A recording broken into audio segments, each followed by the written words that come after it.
Hello student, তোমরা যারা ক্যালকাটা ইউনিভার্সিটির আন্ডারে সেমিস্টার 4-এর ছাত্রছাত্রী আছো এবং তোমাদের এডুকেশন সাবজেক্টটা মাইনর সাবজেক্ট হিসাবে আছে, তোমাদের জন্য আজকের ক্লাসটা খুবই গুরুত্বপূর্ণ।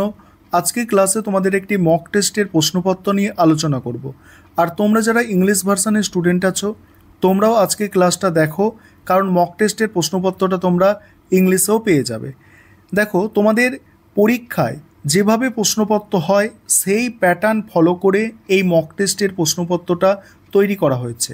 অর্থাৎ তোমাদের যে নম্বর বিভাজন সেই স্ট্রাকচারটা এখানে মেনটেন করা হয়েছে এবং তোমাদের সিলেবাসের মধ্যে থেকে গুরুত্বপূর্ণ প্রশ্ন যেগুলো এবারে পরীক্ষায় আসার সম্ভাবনা সবথেকে বেশি, সেই প্রশ্নগুলো নিয়েই এই মক টেস্টের প্রশ্নপত্রটা তৈরি করা হয়েছে।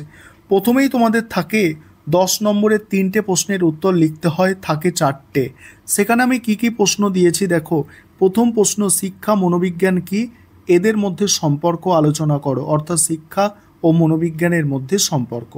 দ্বিতীয় প্রশ্ন, পিয়াজের জ্ঞানমূলক বিকাশের তত্ত্বটি সংক্ষেপে বর্ণনা করো। পরের প্রশ্ন, বুদ্ধির সংজ্ঞা দাও, বুদ্ধি পরিমাপের একটি আদর্শায়িত অভিক্ষা বর্ণনা করো। পরের প্রশ্ন, বিস্মৃতি কাকে বলে, এর কারণ ও নিরসনের উপায় লেখো। এখানে আরও একটা প্রশ্ন তোমরা অ্যাড করে নিতে পারো, স্পিয়ারম্যানের দ্বি উপাদান তত্ত্ব, এটাও তোমরা এই 10 নম্বরের প্রশ্নে তোমরা অ্যাড করে নিতে পারো। তারপরে 5 নম্বরের প্রশ্নগুলো দেখে নাও। 5 নম্বরের প্রশ্ন 6টা থাকে, 5টা অ্যান্সার করতে হয়। প্রথম প্রশ্ন আছে, মনোবিজ্ঞানকে আচরণের বিজ্ঞান বলা হয় কেন? দ্বিতীয় প্রশ্ন, শিক্ষা মনোবিজ্ঞান কি বিজ্ঞান পদবাচ্য? থার্ড প্রশ্ন, কোহলবার্গ ও পিয়াজের নৈতিক বিকাশের পার্থক্য লেখো। পরের প্রশ্ন, শিক্ষাক্ষেত্রে বুদ্ধির অভিক্ষার ব্যবহার বা উপযোগিতা লেখো। নেক্সট আছে, শিখন কাকে বলে, শিখনের বৈশিষ্ট্য। পরের প্রশ্ন, স্পিয়ারম্যানের দ্বি উপাদান তত্ত্বটি আলোচনা করো। এবারে 2 নম্বরের প্রশ্ন আমি যে 10টা দিয়েছি, দেখো 2 নম্বরে তোমাদের 10টা প্রশ্নের অ্যান্সার করতে হয়, তোমরা জানো। আর তোমাদের ইম্পর্টেন্ট 10টা প্রশ্ন তোমরা দেখে নাও 2 নম্বরের। আরেকটা বিষয় এখানে তোমাদের বলার আছে, এই পেপারে তোমাদের স্টাডি মেটেরিয়াল তৈরি করা হয়েছে। তোমরা যদি কেউ স্টাডি মেটেরিয়াল পারচেস করতে চাও, তাহলে নিচে যে নম্বরটা দেখতে পাচ্ছ এই নম্বরে যোগাযোগ করে তোমরা এই পেপারে স্টাডি মেটেরিয়ালটা পারচেস করে নিতে পারো।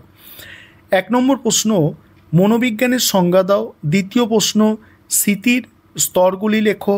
থার্ড প্রশ্ন, স্কিমা কি। 4 নম্বর প্রশ্ন, বুদ্ধাঙ্ক কাকে বলে, ইকিউ কাকে বলে, কোহলবার্গের নৈতিক বিকাশের তত্ত্বের প্রথাগত নৈতিকতা বলতে কি বোঝায়। পরের প্রশ্ন আছে দেখো, পাক্ষবিক বুদ্ধি কাকে বলে, বুদ্ধির অভিক্ষার দুটি ব্যবহার, বিস্মৃতির দুটি কারণ, থর্নডাইকের, এটা থন হবে, এটা থর্নডাইকের শিখনের সূত্রগুলি উল্লেখ করো। এবারে দেখো, ইংলিশ ভার্সানের তোমরা যারা স্টুডেন্ট আছো, তোমরা ইংলিশ ভার্সানের দেখে নাও, ইংলিশ ভার্সানটা তোমরা দেখে নাও কোয়েশ্চেনগুলো। আর আমাদের ইংলিশ ভার্সানেও স্টাডি মেটেরিয়াল কিন্তু রেডি আছে। তোমরা যারা ইংলিশ ভার্সানের স্টাডি মেটেরিয়াল পারচেস করতে চাইছো, অবশ্যই তোমরা স্ক্রিনে দেওয়া নম্বরে যোগাযোগ করতে পারো।